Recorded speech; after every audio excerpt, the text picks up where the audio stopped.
Umuulan ng umagang yon, mahina sa una, pero habang tumatagal, tila kasabay ng bawat patak ng ulan ang bigat ng dibdib ni Vera. Nakatulala siya sa malaking TV screen sa labi ng kumpanya, habang paulit-ulit na pinapanood ang balita ng footage ng nasunog na wreckage sa paanan ng bundok sa Pampanga. Private jet na Eros Velez bumagsak habang papunta sa Osaka. Ayon sa Civil Aviation Authority, wala ni isang nakaligtas. Nanginginig ang mga kamay ni Vera habang pinipisil ang basang panyo. Ramdam niya ang nanunuyong lalamunan, pero walang boses na lumalabas. Ilang sandali pa lumapit ang receptionist na si Luisa hawak ang isang tissue. Ma'am Vera, baka gusto niyo po munang maupo. Baka mahilo po kayo. Napakurap si Vera. Saka lang parang bumalik sa realidad. Ha? Oo. Tinanggap niya ang tissue. Pero hindi naman niya nagamit. Namumugto ang mata niya. Basa na rin ang kanang pisngi. Pero hindi makapaniwala. Hinding-hindi siya makapaniwala. Samantalang kagabi lang magkausap silang dalawa. At sinabi niya yon kay Luisa. Talaga po? Tinanong niya kung okay lang daw ba akong maiwan dito kasi matatagalan daw siya sa Japan. Napalunok siya. Sabi ko, okay lang. Sabi ko mag-iingat siya. Napahawak siya sa kanyang tiyan. Hindi man sinasadya pero parang automatikong kilos lang. Maliit pa lang ang tiyan niya. Halos hindi halata sa suot niyang coat. Pero paano niya sasabihin yun ngayon? Kanino siya lalapit? Wala naman nakakaalam. Ni si Eros mismo hindi pa niya nasasabi dito. Ma'am, baka gusto niyo pong umuwi muna. Ang dami pong reporters sa labas. Ang dami na ring pumapasok na calls. Ang gulo na po ng admin office. Hindi siya sumagot agad. Nakatingin lang siya sa labas ng glass wall kung saan makikita ang paparating na media vans at mga taong nag-aabang ng pahayag. Mula sa dulo ng hallway, lumapit si Mr. Cornell, ang Senior Vice President. Vera, pahinga ka muna. Alam kong close kayo ni Sir Eros. Kung gusto mo, magpa-early out ka na. Kaya ko po, sir. Kailangan ko pong ayusin yung mga flight records at emails niya bago dumating yung board. Hindi mo kailangan gawin yan ngayon. Wala na si Eros, Vera. Magpahinga ka muna. Parang tinamaan siya sa dibdib sa narinig. Sir, sigurado na po ba talaga? Baka may chance na buhay siya? Wala. Confirm na. Nahanap na nila ang katawan kasama ang piloto at dalawang staff. Tuluyan nang pumatak muli ang luha ni Vera. Hindi niya namalayang napaupo siya sa silya habang patuloy ang bulungan at iyakan sa paligid. Nagtagal siya roon. Nakatingin lang sa walang laman na upuan na Eros sa tapat ng opisina. May kape pa sa mesa. Kalahati pa lang ang nauubos. May jacket na nakasabit sa sandalan. May ballpen na naiwan niyang nilaro habang may meeting kahapon. Kahapon lang sila nagtatawanan. Nagtatalo tungkol sa presentasyon. Kahapon lang siya niyakap ni Eros habang tinatakpan ng glass door para hindi sila makita ng mga empleyado. Tumayo si Vera. Naglakad papunta sa elevator. Hindi niya napinansin ang kamera na nakatutok o ang mga kasamahan niyang lumalapit para makiramay. Paglabas niya sa basement parking, saka lang siya napahawak sa tiyan niya ulit at huminga ng malalim. Pagdating niya sa kotse, doon na siya bumigay. Umiiyak siya habang nakasandal sa manibela. Hindi mo man lang nalaman. Hindi mo man lang nalaman na may anak ka. 7 taon nang lumipas mula nang bumagsak ang private jet na Eros Velez sa isang barangay sa Batangas, sa gilid ng kalsadang puno ng nagtitinda ng prutas at lutong pagkain. Nandoon si Vera habang nagtitinda ng street food. Isang tokneneng, isang kwek-kwek at 2 isaw. Sigaw ng isa sa mga suki niyang estudyante. Oo, sandali lang mga anak. Maluluto pa lang yung isaw. Sagot niya at mabilis inikot ang mga tusok sa mainit na kawali. Pawis na pawis siya, pero nakangiti pa rin. Ayan o, crispy na to, mainit pa ah. Salamat po Ate V. Ngumiti siya. Huwag mong kalilimutan yung suka, yan ang sikreto. May 4 na batang papalapit, 3 lalaki. Magkakamukhang parang ginawang kopya sa isa't isa. Isang batang babae na may mahabang buhok at may hawak na maliit na pamaypay. Nanay si Jude naman po. Di po ako pinapayagang maglaro ng tumbang preso. Reklamo ng batang babae. Di totoo yan siya nga tong ayaw mataya eh. Balik ng isa sa mga kambal na si Jude at sumimangot. Hoy, tumigil nga kayong lahat. Sabi ni Vera at pinahid ang pawis sa noo. Anong sabi ko? Hindi mag-aaway kapag nasa labas ako ng bahay. Gusto niyo bang walang merienda mamaya? Tumahimik agad ang 4. Sabay-sabay silang napalunok at umupo sa gilid ng kariton. Ang mga suki niya napapangiti. Ang cute naman ng mga yan, Vera. Parang quadruplets Sabi ng matandang bumibili ng turon. Oo, quadruplets nga po. Lahat yan sabay na lumabas. Sabay ring nagugutom, sabay-sabay ring nag-aaway. Nagtawanan ang mga tao sa paligid. Napansin niyang sabay-sabay ding kumilos ang 3 lalaki habang si Janina naman, ang nag-iisang babae ay nakaupo sa tabi at nagbabantay ng bayad ng mga suki. Piso po ang sukli niyo, Manong. Sabi ni Janina na mas masigla pa sa nanay. Galing talaga ng batang yan, parang future businesswoman. Manapos sa tatay. Nakangiting sagot ni Vera. Saglit siya natigilan matapos sabihin yun. May kirot pa rin sa tuwing maiisip niya si Eros. Pero, natutunan niya nang itago yun sa likod ng ngiti. Nanay, pwede po bang kami naman magbenta mamaya? Tanong ni Julian habang hawak ang stick ng kwek-kwek. Aba, gusto niyo pa yatang paglaruan tong negosyo ko? Sige, pero pag may natapon kayo maghuhugas ng kawali. Sabay-sabay silang nagtaas ng kamay. Promise po. Hindi nagtagal, napuno naman ang paligid ng tawanan. Si Jude ang nagluto pero sunog.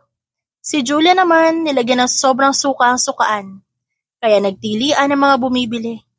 Si Jasper imbes na magtinda, kinakain ang benta. Jasper, binibenta yan, hindi kakainin. Gutom na po ako Sagot ng bata habang nakangiti at may sauce pa sa pisngi. Si Janina naman seryosong nagbibilang ng bayad. Nanay, lugi tayo, kain ng kain si Kuya Jasper. Huwag kang magsusumbong! Sabay silang nagsigawan ulit. Natawa si Vera at napailing. Ayan na naman kayo Sige na, pumasok na muna kayo sa loob ng bahay. Ako na munang bahala dito. Ngunit bago pa sila makapasok, lumapit si Janina at niyakap siya sa bewang. Love ka namin, Nanay V. Love ko rin kayong lahat. Pero pumasok na kayo bago kayo umitim sa araw. Umaambon ang hapon na yon, pero sapat para palamigin ng hangin at palutangin ang amoy ng kumukulong mantika mula sa kawali ni Vera. Janina, pahikuha ngayong ekstrang sukang may sili. Pero hindi niya natuloy ang sasabihin nang marinig niyang tumili ang isa sa mga anak niya. Tatay! Halos sabay na napalingon ng mga tao sa paligid. Napakunot ang noo ni Vera at agad siyang lumapit. Jasper, ano na naman yung sinasabi mo? Ngunit napatigil siya. Sa kabilang kalsada, sa ilalim ng payong ng isang gwardya, may isang lalaki nakatayo. Parang biglang natuyo ang lalamunan ni Vera. Hindi siya maaaring magkamali. Si Eros yun. Siya yung nasa picture mo, di ba nanay? Tatay ko yun. Tanong ng bata habang nakangiti at kumakaway dito. Pero bago pa siya makagalaw, lumapit na si Eros. Excuse me. Malamig at pormalang tono nito, gaya ng dating niyang boss. Ba't mo ako tinatawag na tatay, kid? Kasi po kayo nasa picture ni nanay, kayo po si Jasper. Mabilis yung tawag sa anak. Agad niyang hinila ang bata palapit. Sorry sir, bata lang po siya na pagkamalan lang kayo. Tumitig si Eros sa kanya. Vera. Mahina nitong sabi. Sir Veles. Ngumiti ito pero walang emosyon. I didn't expect to hear that name again. You worked for me before, right? Yes sir, matagal na po. Right. I lost a lot of memories after the crash. They said I had a partial amnesia. I remember the company, some board meetings but I do not remember you. Kundi lang sinabi sa akin ng ilan. Para bang may malamig na tubig na bumuhos sa buong katawan ni Vera. Okay lang po yan, sir. Matagal na rin po kasi yon. Ngumiti si Eros ng magalang. You look familiar though. Maybe I saw you in one of the old company photos. Siguro nga po. And this little guy, he's your son? Opo. Anak ko. Mabilis niyang sagot. Kahit halos magdikit ang mga labi niya sa kaba. Ngumiti si Eros sa bata. You've got guts, kid. Calling a stranger a dad. Tumawa lang si Jasper sa sinabi nito. Kasi po kamukha niya yung nasa picture ni nanay. Sabi ko nga po ba kayo si tatay? Natawa si Eros. Pero malamig pa rin ang mga mata. Well, I guess you've got a strong imagination. Sir, pasensya na po talaga. Bata lang po siya. Hindi ko po intensyon. It's fine. Putol ni Eros at tumingin ulit sa kanya. But if you don't mind, maybe can we talk? Somewhere quiet? I feel like I should remember something about you. Napahigpit ang hawak ni Vera sa kamay ng anak niya. Wala po akong oras ngayon. May tindahan pa po ako, may 3 anak pa ako sa bahay. 3 pa? 4 kids? Wow, you've been very busy. Ngumiti lang siya dito. Life goes on, sir. Sagot niya sa lalaki. Pagkaalis nito, bumalik si Vera sa kariton. Pero nanginginig pa rin ang kamay niya habang hawak ang sandok. Nanay, galit po ba kayo? Umiling siya kay Jasper. Hindi anak, hindi ako galit. Dumating si Eros sa karinderyang tapat lang ng bahay ni Vera. Hindi na ito nakakoat gaya kahapon. May kasunod itong sasakyan at 2 lalaki na kaitim. Miss Vera. Tawag ni Eros mula sa sasakyan bago pa ito makalapit. Napasulyap si Vera mula sa kawali. Sir Eros! Agad niyang pinatay ang kalan. Pasensya na po kung ganito lang dito. Wala kasing ibang lugar. Perfectly fine. Gusto ko lang makausap ka privately. Tumango siya at tinuro ang maliit na mesa sa tabi ng bahay. Dito po tayo, sandali lang. Janina, ikaw na munang bahala sa benta ah. Opo, Nay. Sagot ng bata sabay abot ng sukli. Sa isang suki. Naupo si Eros at inilapag ang isang folder sa mesa. Saka tinignan si Vera. I've been going through the company's old internal reports and some data from before the crash were missing. May mga flight records at project proposals na biglang nawala sa system. The board thinks it was just a system glitch pero hindi ako kumbinsido. Naramdaman ni Vera ang kirot sa dibdib niya habang pinapakinggan ng lalaki. Parang bumalik sa kanya ang gabi bago mangyari lahat. Pero ngayon ibang-iba na ang aura ng lalaki nasa harap niya. Anong gusto niyo pong malaman, sir? I was told you were my executive secretary. You've handled my schedules, my calls, even private communications, tama ba? Tumango siya dito. Yes, sir. Ako po nag-aasikaso noon. Pero nang mangyari ang aksidente, isinara ko po lahat ng office accounts niyo pagkatapos ng investigasyon. I need to know something. Before the crash, I was supposed to fly to Osaka for a partnership meeting. Pero base sa record, may nagbago sa itinerary. The pilot said someone from my office authorized it under your name. Nabitawan ni Vera ang tasa. Agad niya itong sinalo. Mabuti na lang mabilis ang reflexes niya. Under my name? Don't worry. I'm not accusing you. I just needed the truth. Huminga siya ng malalim. Sir, the night before your flight, may tumawag para mag-request ng adjustment sa route. Ginamit nila yung system access code ng VP. Akala ko authorized ng board kaya pinayagan ko. Di ko alam na may mali pala doon. Who made that request? Tanong nito ng seryoso. Yung assistant ni Miss Livia. Yung ex-girlfriend niyo. She said may emergency meeting daw kayo sa Subic bago kayo tumuloy sa Osaka. Napakunot ang noon ni Eros. Livia? Opo, sabi niya close pa rin daw kayo noon so I thought... That's odd. I remember we ended things peacefully. She had no reason to meddle with my schedule. Hindi sumagot si Vera. May kinalaman din kasi siya kung ba't naghiwalay ang dalawa. Selosa si Livia dahil laging umaaligid si Eros nun sa kanya. Alam niyang hindi naghiwalay ang dalawa ng walang away na naganap, pero pinili niyang manahimik. Hindi yun ang oras para ilantad ang nakaraan. Sir, baka may backup file pa ako sa lumang laptop. Pwede kong hanapin kung makakatulong. That would be helpful. Sagot na Eros. Ikaw lang ang natitira nakakaalam ng schedule ko nung linggong yun. Lahat ng iba, either nag-resign o biglang nawala. Even Mr. Cornell. Si Sir Cornell po, VP of Operations. Buhay pa po siya? Yes, at ang mas malala, he's so married to my mother. Sagot na Eros at bahagya naging mapakla ang tono. Doon natigilan si Vera. Your mother married the VP? 2 years after the crash. He became one of the biggest investors after my recovery. My mom said he helped manage the company while I was gone. May sumiksik na kaba sa dibdib ni Vera. Sir, do you think may kinalaman siya? Maingat na tanong ng babae. Hindi sumagot si Eros agad. Pinagmasdan muna nito ang tasa ng kape bago ito tumingin ulit kay Vera. Planes don't just drop out from the sky, Vera. Someone tampered with the data. Someone close enough to know my schedule and my habits. Kung gusto niyo po, matutulungan ko kayong hanapin ang mga lumang file. Baka may makuha tayong clue. That's what I was hoping you'd say. I'll send someone to pick you up tomorrow. We'll start reviewing everything together. Sir, baka hindi. Please, Vera. Tumigil ito sa tapat niya at marahang umiti. I trust you more than anyone else right now. Even if I don't remember why. Napako si Vera sa kinatatayuan. Hindi siya makatingin ng diretsyo.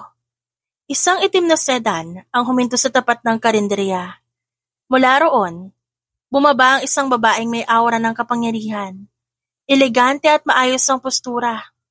Hindi maitatago dito ang klaseng nagmula sa mundo ng high society.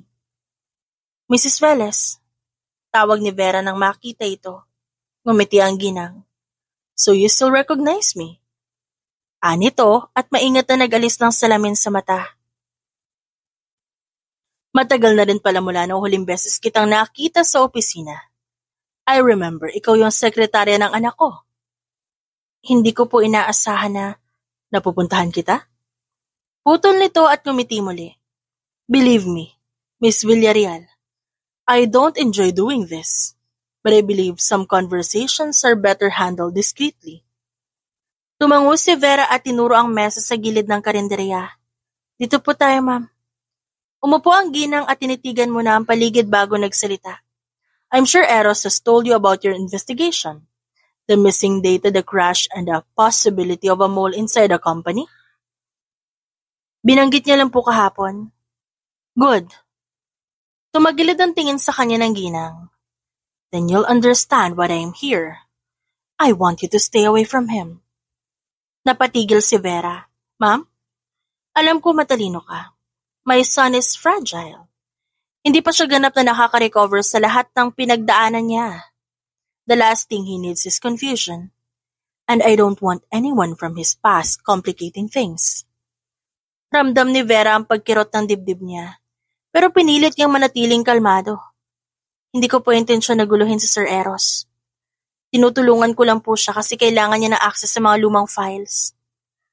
Ngumiti ang ginang sa kanya at mula sa bag nito, may inilabas na makapal na sobre. I want to make things simple, Vera. You've started a new life here. You have children. I don't know who the father is and frankly, it's none of my business. Pero naniniwala akong ayaw mong maulit ang gulo noon. Hindi kumilo si Vera. Nakatitig lang siya sa sobre. Consider this a token of gratitude. All I ask is that you keep your distance from my son. Don't involve yourself in his investigation. Don't feed him unnecessary stories about the past. So gusto niyo po manahimik ako? Yes, that would be best for everyone. Kung yan po ang gusto niyo, ma'am, naiintindihan ko. Good. I know you'd be reasonable. Tumayo ito at iniwan ng sobre sa mesa. Lumingon ito bago sumakay ng sasakyan. I'm glad you've moved on, Vera. Some women never do. Pagkaalis nito, ilang minuto lang ang lumipas bago dahan-dahang dumulas sa kamay ni Vera ang sobre. Hindi niya yun binuksan, nakatingin lang siya sa daan. Ang hindi alam ng ginang, bago pa man yun mangyari, sinabi na ni Vera kay Eros ang lahat. Bago dumating ang ina ni Eros, nagkita sila sa isang maliit na kainan sa bayan. Sir, may kailangan kayong malaman. Hindi lang simpleng system error ang dahilan ng crash. Go on. Si Mr. Cornell, yung VP na asawa ngayon ng mama niyo, may access siya sa system code na ginamit para baguhin ang itinerary niyo. So you're saying my stepfather? Hindi siya ang mastermind, pero kasabwat siya. May alam siya at pinili niyang manahimik. May mga dokumento ako nakita dati, galing sa private folder ng CEO office. May pirma siya sa mga request na hindi dapat niya pinakialaman. Halata ang panginginig sa panga ni Eros. And my mother, I think she knows. Pero hindi niya sinabi sa inyo. Baka iniisip niyang protektahan kayo. Protektahan from what? From the truth. Thank you for telling me. But Vera, this could be dangerous. If what you're saying is true, we're dealing with people who'd rather keep the truth buried. Hindi na bago sa akin ang panganib, sir. Pero hindi ko hahayaang ulitin nila ang nangyari sa'yo. You're risking a lot for me? Ngumiti siya ng bahagya. Ginawa ko na yan noon, wala naman nagbago. Hindi niya alam kung napansin ni Eros ang tinig niyang puno ng pag-aalala. Pero nang bumaling ito sa bintana, may bakas ng pagkalito sa mukha nito. Kaya nang harapin siya ng ina ni Eros kinabukasan, alam na ni Vera kung anong laro ang nilalaro nito. At marunong din naman siyang sumabay. Pagkaalis ng sasakyan ng ginang, agad niyang kinuha ang cellphone at nagtipa ng mensahe. She came to me, offered money. She wants me to stay away from you. Ilang minuto lang nag-reply si Eros. Don't accept it. Ako nang bahala sa kanya. Ngumiti si Vera ng mapait. Kailangan niyang magkunwari. Kung magdududa pa ang ina nito, baka mapahamak si Eros. Bumisita si Eros sa bahay ni Vera. Hawak pa rin nito ang file na inabot niya kahapon. At sa sandaling magtama ang kanilang mata, alam na ni Vera na hindi ito magandang pag-uusap. Sir, ang aga niyo po ngayon. May nakita ba kayo sa dokumento? Hindi tungkol sa dokumento ang pinunta ko dito. Then, tungkol po saan? About what you said last night. Sir, sinabi ko na po lahat ng alam ko. No. You said something before I left. Something personal. Napalunok siya. Alam niyang darating ito. Pero hindi pa siya handa. Tungkol ba sa mga bata? Vera, gusto ko ng diretsahang sagot. Oo, sir. Sila ang mga anak mo. Tinitigan siya ni Eros. What kind of joke is that? Hindi ako nagbibiro. They're your children, Eros. Puntis ako nung nangyari yung crash. Impossible. I don't get involved with employees. Ever. That's one of my rules. Eros, hindi mo alam kung ilang beses mo nilabag yung sarili mong mga rules noon. Alam mo kung ilang gabi tayo magkasama sa opisina. Kung paano mo ako pinagtanggol nung gusto kong paalisin ni Livia.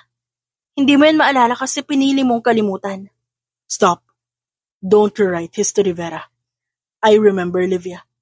I remember our breakup with you. I don't remember you having anything beyond professional interaction with you. Umiiling pa ito at ramdam ang pagkadismaya. Nalaglag ang mga salita nito na parang matalim na bubog. Ginawa mo akong sekretarya mo. Pero sa tuwing sinasara mo yung blinds ng office mo, professional ba yun, Eros?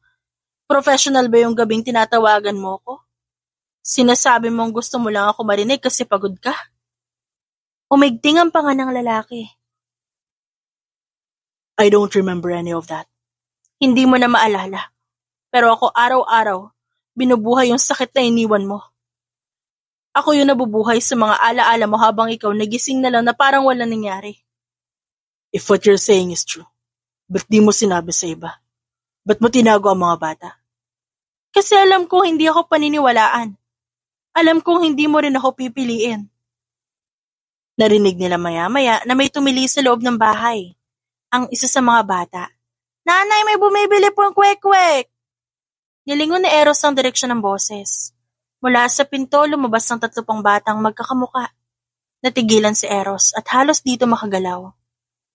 I'm sorry, Vera, but resemblance isn't proof. Di ko naman kailangan patunayan sa'yo. Dahil sa puso ko, alam kong sila ang bunga ng pag-ibig na tinatanggap ko kahit alam kong bawal. You're mistaken. Whatever story you're convinced yourself, it's not real, hindi ako yon. E di kung ganon, kalimutan mo na rin ang sinabi ko. Consider this our last conversation, Sir Velez. Vera, wala ka nang dapat sabihin. Ito na yung huling beses sa ating pagkikita. Tumalikod na siya at pinunasan ng luha. Nanay, ba't po kayo umiiyak? Tanong ni Janina nang lumapit ito at hinawakan ng kamay ng ina.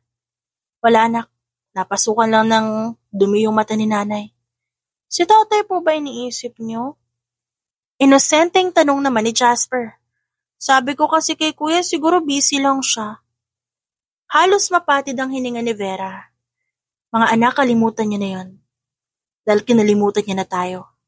Pero sabi niyo po babalik siya. Sabi ni Julian.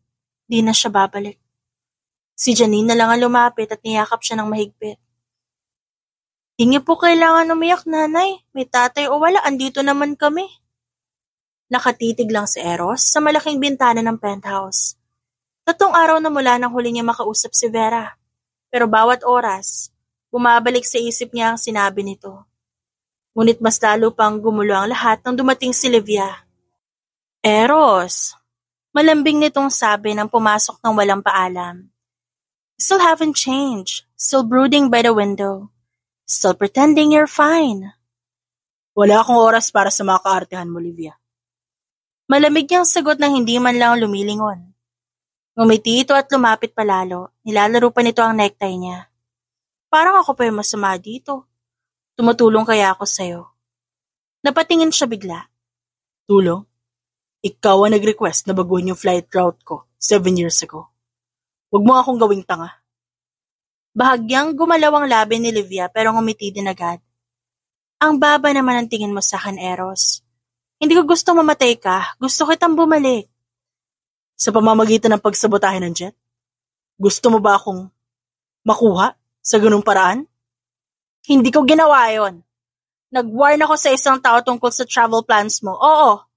Pero hindi ko alam na aabot sila sa ganon. At natakot ako para sa'yo. Takot ka o guilty? You think too much of Vera. That's your problem. That woman. Don't say her name. Ngumiti si Livia kahit ang talim ng tingin nito. Nagsisinungaling siya sa'yo. Alam mo ba? Yung mga bata, hindi mo sila anak. Nakita ko mismo yung DNA results. Paano mo nalaman? Sinabi niya sa nanay mo. Ang nanay mo ang nagpa-test. Nanay ko? Nagpa-test siya ng samples last week and guess what? Negative. Lahat silang 4. At sinabi niya sa'yo bago niya sabihin sa akin. Siyempre, mas may tiwala siya sa akin kesa sa'yo. At doon tuluyang nagdilim ang mukha ni Eros. Lumabas ka. Eros, get out! Sigaw niya sabay hampas ng palad sa mesa. Napatalon si Livia. Pero imbes na umalis, ngumiti pa rin to ng malambing. Kung aalis ako, you'll never know who ordered the crash. You want justice? You want answers? You'll have to come to me. I can tell you everything. If you come back to me. Tinitigan niya ang babaeng minsan niyang minahal. At bigla na lang siyang nakaramdam na naduduwal siya dahil hindi niya mapigilan. You're pathetic. No, Eros. I'm in love. There's a difference. Love doesn't destroy planes. And it sure as hell doesn't buy lies. Bago pa ito makasagot, tinawag niya ang bodyguard. Escort Miss Livia Rodriguez out. Eros! Magsisisi ka! Magsisisi ka na nagduda ka sa akin! Hindi siya mapakali. Tinawagan niya yung assistant niya. Lorene, sino yung nag-request ng DNA test results? Si Ma'am Evelyn po, sir. Siya mismo ang humawak ng samples at nag-request ng confidential daw yun. Binigay ba niya sa yung report? No, sir. She asked for the hard copy directly from the lab. Thank you. That would be all. Pagkababa ng tawag, mabilis siyang bumaling sa drawer. Kinuha ang flash drive na binigay sa kanya ni Vera, ang backup files bago ang crash. Hindi niya alam kung mas galit siya kay Vera dahil sa sinungaling na kwento nitong may anak sila, o galit siya sa sarili dahil kahit gano'n niya tanggihan ito, gusto niyang maniwala. Kinagabihan, dumating ang ina sa mansyon. Eros, we need to talk. About what? The DNA test you did behind my back? Nagiba ang ekspresyon ng ginang pero agad din itong bumawi. I did it for your sake. Ayokong umasa ka sa kasinungalingan ng babaeng yon. Sinungaling? You mean Vera or you? Anak, no mother. You don't get to manipulate me again. Sa tingin mo paniniwalaan ko to? Eros, please, it's negative. Those children aren't yours. Why can't you see that woman is only using... Tama na! Nagsinungaling ka na dati. Pinagtakpan mo yung investigasyon pagkatapos ng crash. Pinagtanggol mo si Cornel. Na parang santo. Siya naman pala yung pumipirma ng itinerary changes ko. Nakita niya ang gulat sa mukha ng nanay kaya hindi ito makapagsalita. Kaya wag mo akong kausapin tungkol sa tiwala. Dahil sa ngayon, ikaw ang huling taong pagkakatiwalaan ko. Nagmaneho si Eros papunta sa Batangas. Hindi niya alam kung ba't niya ginawa yon. Wala naman siyang konkretong dahilan. Matapos ang gabi ng pagtatalo nila ng kanyang ina, di siya mapakali. Paulit-ulit bumabalik sa isip niya ang mukha ni Vera, pati ang 4 na batang sinasabi nitong mga anak daw nila. Pagdating niya sa barangay, nakilala agad niya ang lugar. Bumaba siya ng sasakyan, pero hindi niya alam kung papasok ba siya o lalakad palayo. Bumukas ang gate. Lumabas ang isang batang babae na may hawak na pamaypay. Kuya, gusto niyo po kwek-kwek, mainit pa. Napangiti si Eros, kahit hindi sadya. Matanda na ako para tawagin kuya. Di lolo? Natawa siya nang hindi napigilan. Mukha ba akong lolo sa paningin mo? Di naman, pero hindi rin kayo kuya. Weird niya po kausap. Napansin niya ang mga mata ng bata, na pareho nang sa kanya. Anong pangalan mo? Janina po, bakit? Wala lang, ganda kasi. Di karaniwan. Salamat. Sabi ni nanay ako raw yung pinakamatigas ang ulo. Ganun ba? Tumango si Janina at nag-cross sa mga braso. Sino po kayo? Baka stalker kayo ni nanay. Hindi ako stalker, kaibigan lang. Kaibigan? Ba't parang ninenervyos kayo? Hindi agad nakasagot si Eros. Pinilit niyang magmukhang kalmado. Baka gutom lang ako. Di pa kayo nag-aalmasal? Hindi pa. Ayan, libre na yan, pero sagutin niyo muna ako. Tungkol saan? May boyfriend ba si nanay? Ha? May boyfriend po ba si nanay? Kasi minsan umiiyak siya habang nagluluto. Sabi niya wala na raw tatay namin kasi kinalimutan daw kami. Parang tinamaan ng suntok si Eros sa sikmura. Hindi niya alam ang isasagot. Napatingin siya sa bata. Wala siyang nasabi agad. Kaya ang tanging nagawa niya, ilagay ang kamay sa bulsa at huminga ng malalim. Janina, mabait ba si nanay mo? Oo naman. Pinakamabait pero minsan iyakin. Kung ganun dapat, hindi siya umiiyak dahil sa isang lalaki. Pero ang sabi niya, mahal niya pa daw yung tatay namin kahit kinalimutan siya. Hindi na alam ni Eros kung paano tatapusin ang usapan. Sa murang edad, nasasabi na nito ang mga bagay na kahit siya hindi kayang tanggapin. Naglabas siya ng 100 piso at inabot sa bata para sa kwek-kwek. Suhol ba yan? Depende kung tatanggapin mo. Tinanggap ng bata at ngumiti. Sige, pero sabihin niyo po sa akin, kilala niyo ba talaga si nanay? Matagal na. Nung panahong hindi pa kayo pinapanganak. Kaya pala. Pero hindi niyo po siya niligawan, no? Kasi sabi ni nanay, bawal daw ang lalaking di marunong tumupad sa usapan. Napangiti si Eros. Tama ang nanay mo. Nang tumalikod ang bata, napansin niya ang isang hibla ng buhok na naiwan sa balikat ni Janina at kinuha niya ito. Pinadala niya ang sample sa lab para ipasuri. Pero makalipas ng 2 araw, wala pa ring resulta. Tinawagan niya ang contact sa laboratorio, ngunit sumagot lang ito na, Sir, na-retrieve po ng representative ni Ma'am Livia yung sample for rechecking. Personal niyang dinala. Nanlamig siya at agad tinawagan si Livia. Livia, nasa na sample? Oh, that. Relax, Eros. Ako ang nagasikaso, tutulungan kita. Wala ako sinabing hawakan mo yun. Ibalik mo agad ngayon din. Ba't ka ba nagagalit? Naiinggit na ako sa babaeng yun. Don't tell me you're starting to believe her. Huwag mong banggitin si Vera. Livia, if you tampered with that sample, I swear. Swear what? That you'll finally notice me again? Hindi ka na mababago. Pagkababa ng tawag, hindi na siya nagdalawang isip. Tumawag siya sa asawa ni Livia na si Mr. Gomez, isa sa mga board members ng kumpanya. Gomez, you might want to know what your wife's been doing. She's been forging lab requests under company authority and tampering with private evidence from an investigation. Ako nang bahala sa kanya, Eros. You have my word. Make sure you do. Next time, I won't call. I'll file charges.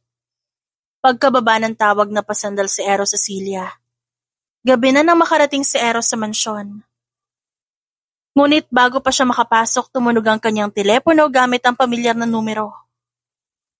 Hello? Sir, si Janina po to. Wala po si Jasper. Nanginginig ang boses ng bata. Kinuha siya ng babaeng may itim na sasakyan. Sabi niya po kaibigan niyo raw siya. Napakapit si Eros sa manibela. Ano sabi mo? Kailan? Kanina lang po. Pagkatapos ng klase namin. Sabi nung Ale, dadaan lang daw sila para bumili ng ice cream pero hindi na po bumalik. Janina, makinig ka sa akin. Nasaan ang nanay mo? Sa bahay po, naghahanap din ng tulong. Stay inside. Don't go anywhere. I'll take care of this. Pagkababa ng tawag, mabilis niyang pinaandar ang sasakyan. Hindi na siya nagdalawang isip. May idea na siya kung sino may gawa nun. Isang oras matapos, nasa loob siya ng isang lumang warehouse sa gilid ng Batangas Pier. Nakita niya ang isa sa mga tauhan ni Livia na kilala niya. Dahil dati niyang security staff na kinuha ni Livia nang siya'y nawala. Sinuot niya ang kapat jacket at nagkunwaring kasamahan ng mga ito. Sa gitna ng lumang bodega, nakita niya si Livia habang umiikot sa batang nakaupo sa upuan. Yun si Jasper. Ba't niyo ako kinuha? Sabi ng nanay ko bawal sumama sa stranger. Stranger? Hindi ako stranger, sweetheart. Kilala ko ang tatay mo. Tumatawang sagot ni Livia. Wala akong tatay, kinalimutan niya na kami. Tumigil si Livia sa paglalakad at ngumiti ng mapait. Mali ka dyan. Di kanya kinalimutan. Hindi lang niya alam na anak ka niya. Parang tinamaan si Eros sa dibdib. Sa sandaling yon, alam niya ng totoo ang lahat. Kahit hindi niya pa sinasabi sa sarili. Livia. Nagulat ito. Eros? Ba't mo ginagawa to? Bata ang dinadami mo. Bumaba ka na dyan. Ayoko. Alam mo, Eros, lahat ng ginawa ko dahil mahal kita.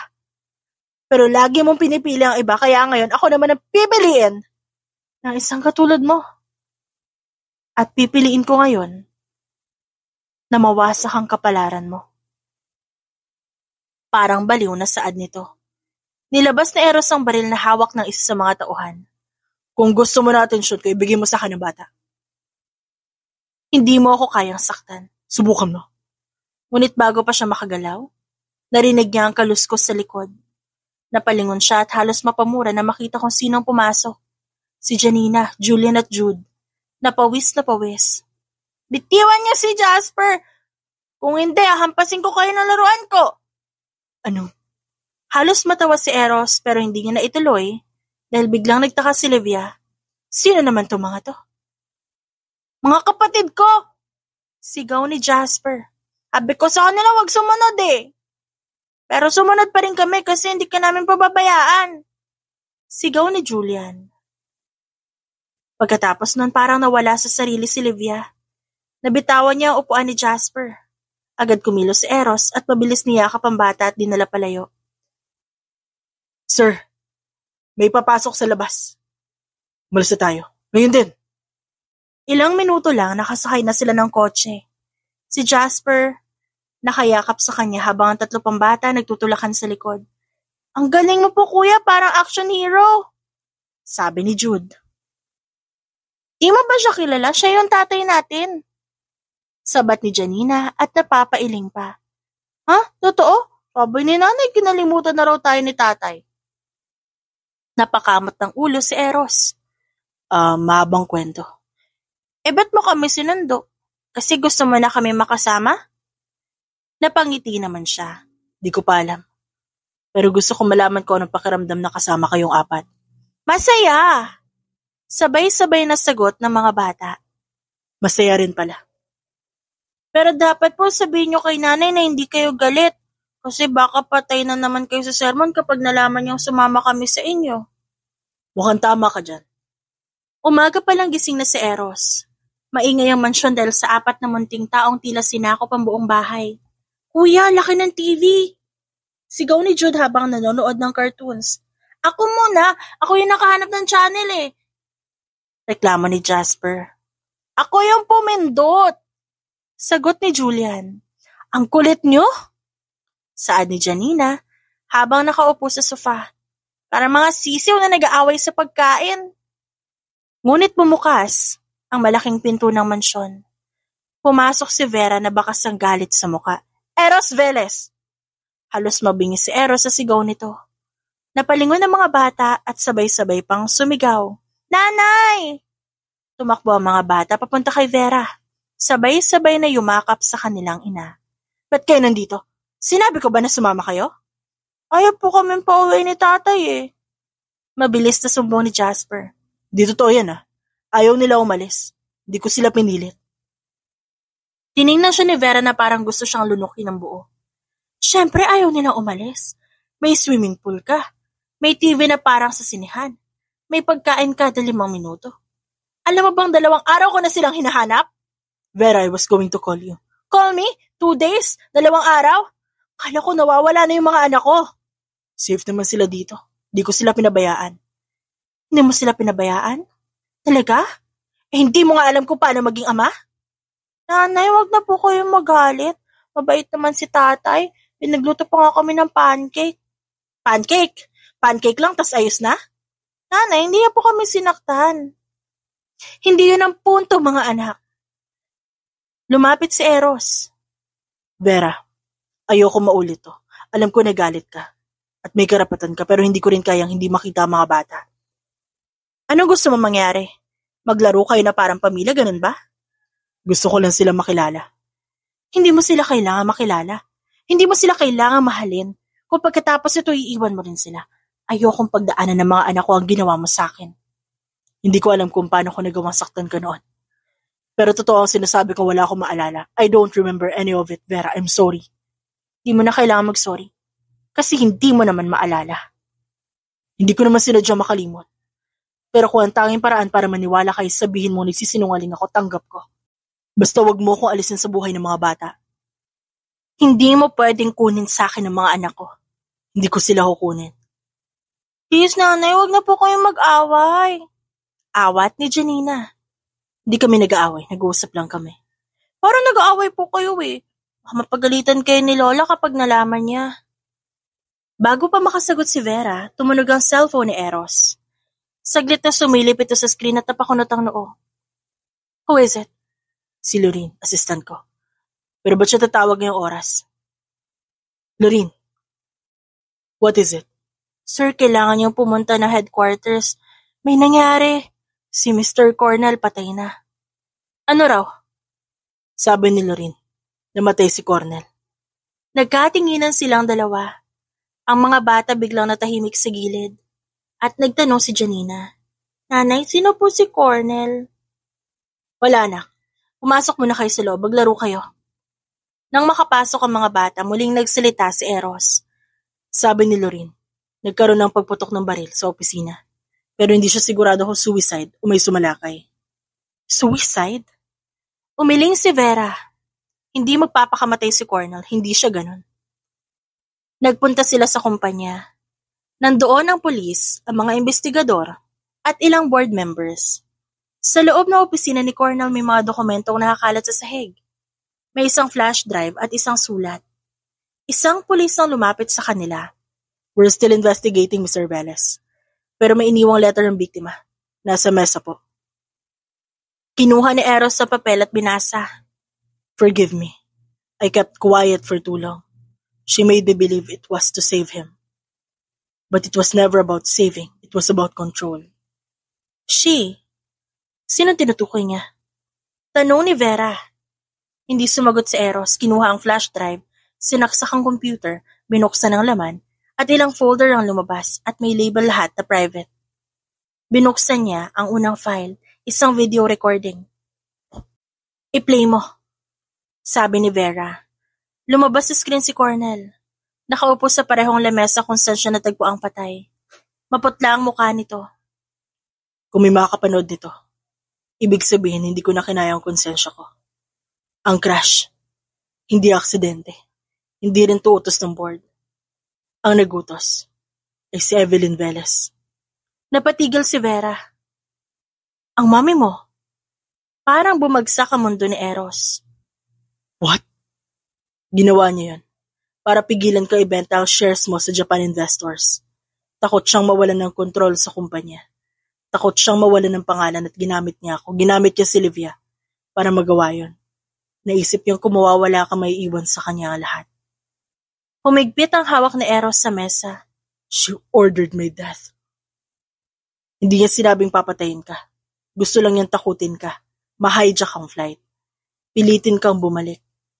Pero hindi alam ni Livia na nilagyan ng bomba ang eroplano ng mga kasabwat niya. Nang malaman kong totoo yun huli na, I tried to stop it but the plane already left. Ba't di siya nagsalita nun? Tanong ni Vera nang magkatinginan sila. Dahil hawak siya ng mami ko. May kasunduan silang lihim. Kapalit ng pananahimik kay bibigay ni mama ang share sa kanya. Tumigil ang video at sa huling frame, nakita nila si Cordell na umiiyak at paulit-ulit na humihingi ng tawad kay Eros. Hindi pa lumalabas si Vera sa opisina nang bumalik si Eros galing pulisya. Halata sa mukha nito ang pagod at bigat ng loob. Ilang araw na nitong hinahanap ang ina, ngunit sa bawat address na pinupuntahan, wala roon. Nawawala pa rin siya? Tanong ni Vera habang nililigpit ang mga folders sa mesa.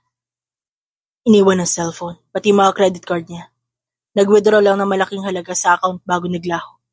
Pinagplanuhan niya to. Baka may tinataguan o baka may tinatakasan. After everything, hindi ko alam kung gusto ko pa siyang makita. Pero kailangan ko marinig sa kanya mismo kung ba't niya ako ginawang target. Eros, minsan, kahit marinig natin ang dahilan, hindi naman laging gumagaan. Tumingin ito sa kanya. Pero kailangan ko marinig mula sa kanya kung may bahid man na pagmamahal sa ginawa niya. Bago pa siya makasagot, may kumatok sa pinto. Si Lorraine yon, ang assistant ni Eros. Sir, may dumating pong bisita, si Mr. Gomez. Nagkatinginan silang dalawa. Livia's husband. Papasukin mo. Pumasok si Mr. Gomez. Nakasalubong nito ang tingin ni Vera at saglit na napahinto. Vera, hindi ko inakalan dito kita makikita. Umupo si Gomez sa silya. Inilapag ang cellphone sa mesa. Hindi ko na sana papansinin pero nang malaman kong kinuha ni Livia ang isa sa mga bata na puno na ako. Sinubukan kong pigilan siya pero parang nawawala siya sa sarili. At bago ko pa siya pinakomit sa ospital, sinabi niya sa akin ang totoo. Totoo? Totoong ano? Tungkol saan? Singit naman ni Vera.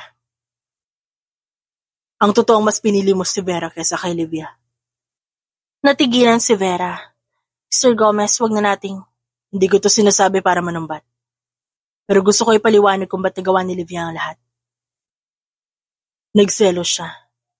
Not just because of Eros, but because she thought you took everything from her. The job, the respect, even the man she thought was hers. Hindi ko intensyong mang-agaw. Alam ko. Alam ko yun. Matagal na kitang pinagmamasdan, Vera. Isa kang matinong babae. Pero alam ko ang puso mo matagal na nakatali kay Eros. Vera, may relasyon ba kayo ni Gomez? Sabi ni Eros. Hindi, kaibigan ko siya. Tumulong siya sa akin ng panahong kailangan ko magtago. Alam niyang buntis ako nun. Siya ang tumulong para hindi ako mahanap ng mama mo. Pero walang kahit anong relasyon na sinasabi mo. Ba't ngayon ko lang ito narinig? Dahil ayokong gawing palabas ang buhay ko. Ayoko nang pag-usapan pa ng kung sino ang buhay natin. Ng buhay namin. Mas mabuti nang nakaraan na lang yon. May 4 tayong anak. Paano mo gustong kalimutan yon? Iba ang mga anak sa atin, Eros. Ang mga bata mahal ko pero ang relasyon natin, tapos na yun. Kahit anong gawin mo, hindi mo na maibabalik ang panahong nasira. I thought you wanted me to remember. Gusto kong maalala mo kung sino ka. Hindi kung sino ako sa buhay mo. Mukhang naawa naman si Mr. Gomez sa kanila. Eros, hayaan mo muna siya. Masyado na mabigat para sa inyong dalawa. Kung may dapat kayong pag-usapan, gawin niyo kapag handa na kayong pareho. Nasaan na asawa mo ngayon? Tanong na lang ni Eros kay Mr. Gomez para maiba ang usapan. She's under supervision. She's not in her right mind. Pero bago ko siya dalhin sa ospital, may binanggit siyang pangalan. May tinutukoy siyang taong tinulungan ng mama mo tumakas. A woman named Celine. Dating accountant ng kumpanya. Sabi ni Livia, siya may hawak ng pera at mga dokumento ng ina mo. Makalipas ang ilang linggo, tila unti-unting bumabalik sa normal ang takbo ng araw ni Vera at ng mga bata. Halos gabi-gabi, binibisita sila ni Eros. Hindi na siya ganoon kasungit dito. Ngunit pinapanatili niyang malinaw kung anong namamagitan sa kanila. Nay, si tatay sasama sa field trip namin sa school.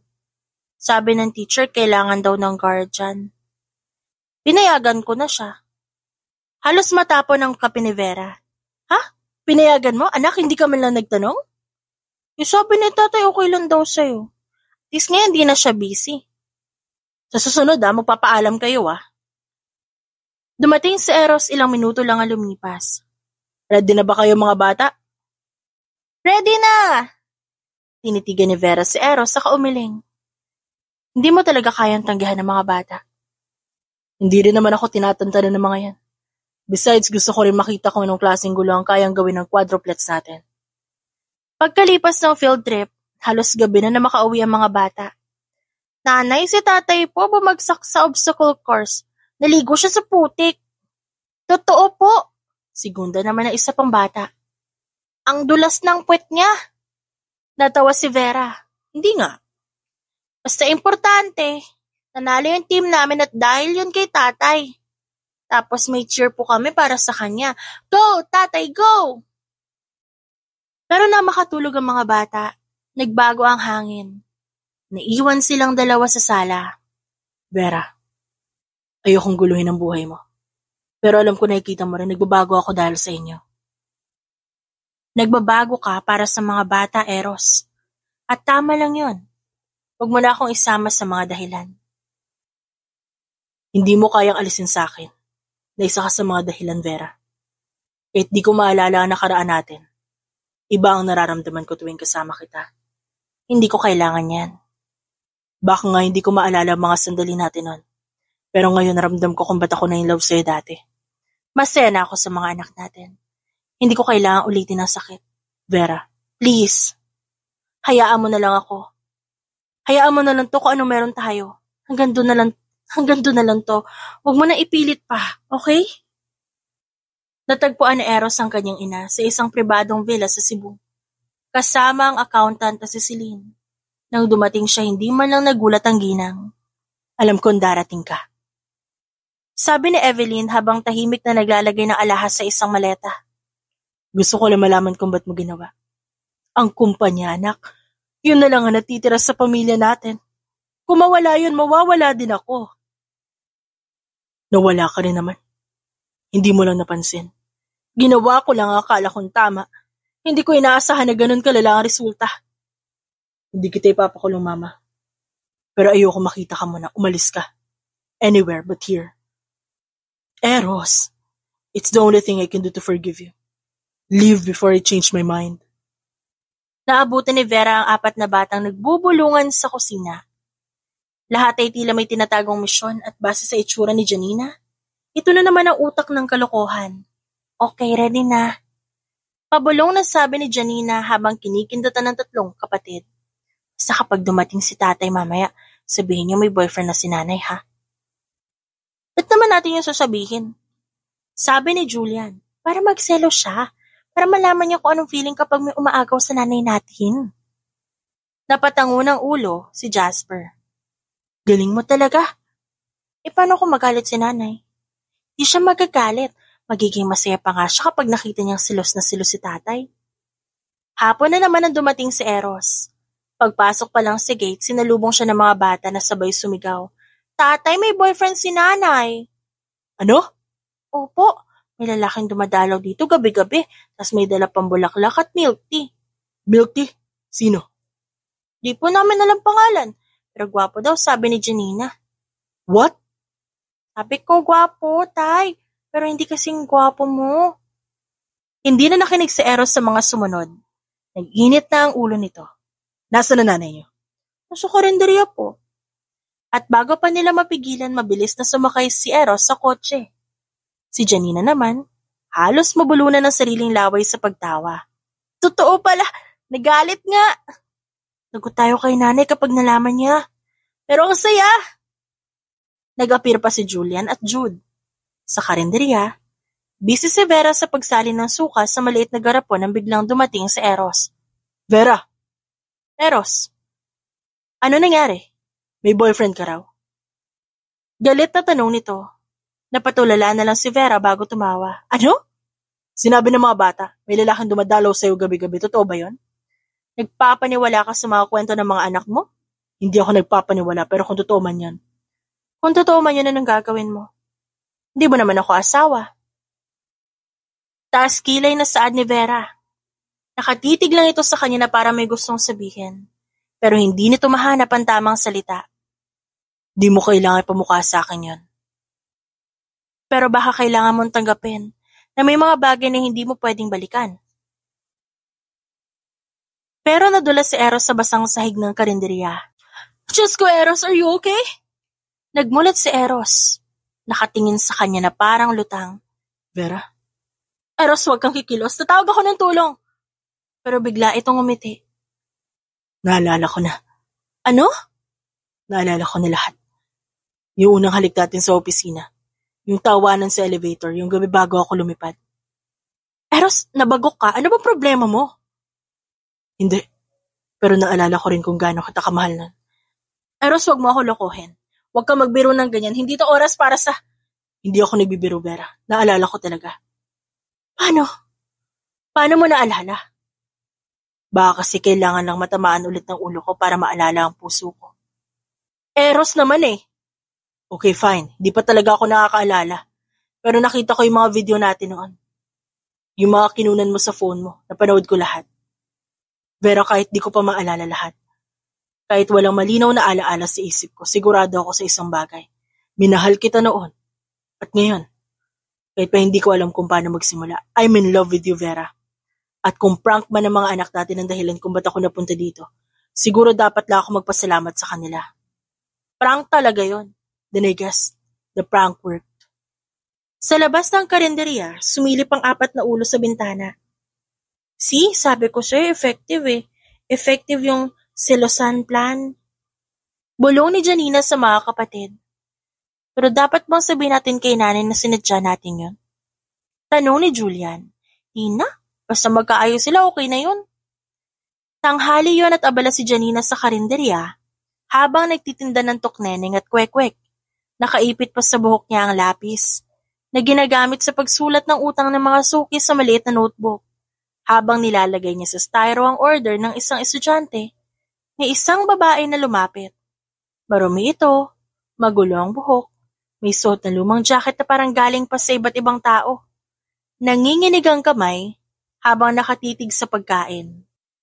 Pwede bang makahingi? Kahit isa lang, gutom na ako. Ate, ayos ka lang? Gusto mo upo ka muna? Tumango ang babae at umupo sa gilid ng bangko. Nang iabot ni Janina isang plato ng kwek-kwek, saka lang niya napagmasdan na maayos ang mukha nito. Sandali lang, parang... Pagkakain ng babae, napansin ni Janina ang maliit na peklat sa noo at dun siya napatigil.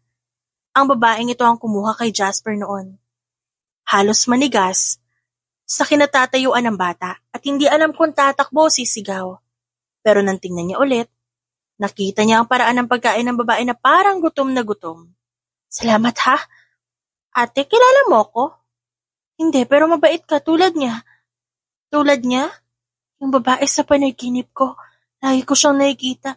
May mga bata siyang kasama tas lagi siyang tumatawa kahit umiiyak. Hindi agad nakapagsalita si Janina. Nahintakutan siya pero naawa din. Gusto mo tubig? Ang ingay. Napahawak si Livia sa ulo. Ang daming boses. Boses? Lahat sila nagagalit. Yung isa siya lang yung humihingi ng tawad. Hindi na alam ng bata kung anong mararamdaman. Gusto niya umalis pero hindi niya kayang iwan ito. Kaya tinawagan niya si Eros. Hello tatay, may babae dito. Yung Olivia yata. What? Nasaan ka? Halos pasigaw na sagot ni Eros. Dito sa karinderya, pero parang di na siya okay. Parang baliw na. Stay there, pupunta kami ng nanay niyo. Pagkababa ng tawag, muling tinignan ni Janina si Livia. Ate, darating po yung kaibigan mo sunduin ka nila. Di na nila ako gusto, hindi nila ako kilala. May luhas sa mga mata ni Livia. Ilang minuto lang dumating si Vera at Eros. Pagkakita pala ni Vera kay Livia, halos papahinto siya. Livia. Tumingin si Livia pero walang pagkilala sa muka. Sino ka? Matagal na kitang kilala. Pero bakit umiiyak ka? Gusto kong humingi ng tawad. Di ko alam kung para saan. Saad ni Livia na parang aligagana. Tinawagan ko na si Mr. Gomez, papunta na siya. Lumapit si Janina, bitbit ang isang perasong kwek-kwek sa maliit na steak. Ate, gusto mo pa? Ngumiti si Livia at kinuha ito. Salamat, bata. Nilingon ni Vera ang anak. Anak, salamat ha. Kundi dahil sa'yo baka kung saan pa napunta to. Wala yun, nanay. Kawawa naman kasi siya. Dumating si Mr. Gomez ilang sandali lang. Nang makita si Livia, agad niyang nilapitan ito. Livia, uwi na tayo. Uwi? Sa bahay. Safe ka dun. May bahay pa ba ako? Meron. At nandun pa rin ako. Hating gabi na pero gising pa rin si Vera. Napahiga siya sa kama. Hawakan siya na ngayon ay 6 na buwang buntis. Katabi niya si Eros, na mahimbing na natutulog. Pero nakasiksik pa rin sa kanya na parang takot siyang mawala kahit saglit. Napangiti si Vera sabay iling. Parang bata. Mula na magpakasal sila, naging maayos ang lahat. Bumalik ang dating Eros na kilala niya. Halos bawat galaw niya bantay sarado. Kapag may pupuntahan siya, kailangan may kasama. Kapag tumatagal siya sa trabaho, sinusundo siya agad. Nung una nakakatawa pero habang tumatagal medyo nakakabigat din sa dibdib. Ba't mo pa kasi pinipilit magtrabaho? Pwede ka naman magpahinga. We have more than enough. Eros, hindi ako pwedeng nakaupo lang buong araw. Nabuburyong ako. Besides, kaya ko naman, hindi ko pa due. Pero si Sarian ka dati. Hindi ka tulad ng ibang buntis, Vera. Natahimik siya. Hindi niya kayang sagutin agad kasi totoong muntik na siyang mamatay ng isilang ang quadruplets. Eros, pwede ba ako magtanong? Parang bumabalik ka na sa dati mong ugali. Ano ibig mong sabihin? Yung dati mong pagiging sobra, yung parang lahat ikaw kailangan magdikta, na parang hindi ako pwedeng magkamali. Nag-iba ang mukha ni Eros at tila nasaktan nito sa narinig. Vera, hindi ko gustong kontrolin ka. Nag-aalala lang ako. Alam ko nag-aalala ka. Pero Eros, di mo kailangan bantayan lahat ng kilos ko. Hindi mo kailangan sumunod sa akin kahit sa banyo. Di naman ako sumusunod, minsan lang. Alam ko mahal mo ko. Pero, huwag mo naman sanang hayaan na yung pagmamahal mo maging dahilan para masakal na ako. Ang hirap kasi kapag mahal na mahal mo yung isang tao. Ganito ka rin naman dati, alam mo ba? Talaga? Oo, lagi kang paranoid. At nagtagumpay naman ako, di ba? Siguro nga, kasi kahit anong tigas ng ulo mo, bumabalik pa rin ako sa'yo. Nanay! Reklamo ni Janina habang nakahalukip-kip sa sofa. Simula nang dumating ang baby na yan, puro siya na lang kinakargan niyo. Hindi kaya totoo yan. Natatawang sagot ni Vera habang pinapadede ang baby kara nila. Kayo nga itong ayaw magpahinga kakalaro tapos magsiselos kayo. Hindi po selos, nanay. Inaamin lang namin na baka makalimutan nyo na may quadruplets pa kayong anak. Nakangusong saan ni Jasper. Lalo na to, kanina tinawag niya nanay si Jude ng baby. Imagine mo yan, baby daw siya. Kasi naman, kung di ba naman unfair, dati ako yung paborito niyang tinatabihan sa gabi. Hindi napigilan ni Vera ang tumawa. Aba mga anak, paborito ko kayong lahat. Di po totoo yan. Sabay-sabay na reklamo ng apat. Si Eros naman, kanina pa nag-aayos ng stroller, sumabat na rin. Grabe kayo kay nanay niyo Nanganak nga yan, kayo pa nagreklamo. Tatay, kasi po ng baby pa kami, walang ganitong effort. Wala nga kaming crib na ganito Sige na nga, lumapit kayong lahat dito para patas. Lumapit ang apat pero halatang nagtatampo pa rin. Nang subukan ni Vera silang yakapin, biglang sumigaw si Julian. Nanay, dahan-dahan, baka matamaan si Baby Cara. Yun na nga sinasabi ko Saan ni Janina sabay talikod. Kahit sa yakap, siya pa rin bida. Umagalpak ng tawa si Eros. Ang kukulit yung mga bata. Kala mo may malaking kasalanan yung baby. Meron. Inagaw niya si nanay. Dahan-dahang bumaba si Vera bitbitang sanggol. O ganito na lang. Isang kiss kay Baby Cara, isang yakap kay nanay. Pag ayaw niyo, wala kayong merienda mamaya. Isa-isa nilang hinalikan ng sanggol. Kahit halata sa mukha nilang parang pilit lang. Pagkatapos sabay-sabay nilang niyakap si Vera. Ang dali niyo namang suyuin. Ginawa lang namin to para sa merienda. Pagdadahilan ni Janina. Ikaw walang merienda. Sabay-sabay na sumagot ang apat. Ibabalik namin yung kiss. Sa buhay, may mga pagkakataon na ang pagkalimot ay hindi parusa, kundi paraan ng tadhana para bigyan tayo ng chance na mag-umpisa ulit. Minsan ang paglimot ay nagiging blessing kasi hindi lahat ng memories dapat dalhin habang buhay. Ang mga sugat na nakaraan, kapag patuloy nating inuungkat, paulit-ulit lang na magdudugo. May mga taong nagiging baliw talaga sa pag-ibig. May mga nagmamahal ng sobra, to the point na masisira na sila. Pero ang tunay na measure ng love, kung paano mo hinahandle ang feeling na yon. Hindi masama magmahal ng todo. Basta alam mo, ang pagmamahal, hindi dapat maging lubid na nakakasakal. Ang importante na lesson ay ito. Ang past, hindi kailangan baguhin para maging happy tayo ngayon. Ang importante kung paano natin haharapin ang kasalukuyan, kahit ilang beses pa tayo nasaktan o nakalimot sa nakaraan. The end.